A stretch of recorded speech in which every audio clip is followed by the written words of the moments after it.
ಮಾಡ್ತಾನೆ. ಹಂಗಂದ ಪ್ರವೇಶ ಮಾಡಿದ ತಕ್ಷಣ ಇಲ್ಲಿ ವಿಕ್ರಮ ರಾಜನ ಆಸ್ಥಾನದಲ್ಲಿ ಹೋಗಂತವಾದ ಒಂದು ಗಾಳಿಗಳು ಪ್ರವೇಶವನ್ನು ಮಾಡ್ತಾರೆ. ಪ್ರವೇಶನ ಮಾಡಿದಾಗ ಅಲ್ಲಿ ಕೂಡುವಂತ ರಾಜ ಮಂತ್ರಿಗಳು ಪ್ರಜೆಗಳೆಲ್ಲರೂ ಸುಧಾ ಆಶ್ಚರ್ಯಕರವಾಗಿ ನೋಡ್ತಾರೆ. ಇದೇನು ಇಷ್ಟೊಂದು ಬಿರುಗಾಳಿ ಬಂತಲ್ಲ ಅಂತವಾ. ಬಿರುಗಾಳಿ ರೂಪದಲ್ಲಿ ಬಂದಂತ ವಿಕ್ರಮ ರಾಜನ ರೂಪದಲ್ಲಿ ಆ ಗಾಳಿಯ ಹೊಗೆಯಾಗಿ ದೈತಾಕಾರವಾಗಿ ಕಪ್ಪು ರೂಪವಾಗಿ ಆ ಸರಿ ಪರಮಾತ್ಮ ಜಡೆ ರಾಶಿಯಾಗಿ ನಿಂತ ತಕ್ಷಣ ಎಲ್ಲರೂ ಬೆವತಿ ನೀರಾಗ್ತಾನೆ.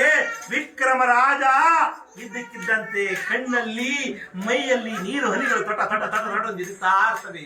ಬೆವತಿ ನೀರಾದಾಗ ಎಲ್ಲರೂ ಸಹ ಜೈ ಶನಿದೇವ ಅಂತ ಕೂಗ್ತಾ ಇದ್ರೆ ವಿಕ್ರಮಾದಿ ಬೆವತಿ ನೀರಾಗ್ತಾನೆ. ಕೈಗಳನ್ನು ಮುಚ್ಚಿ ಕರೀತಾನೆ.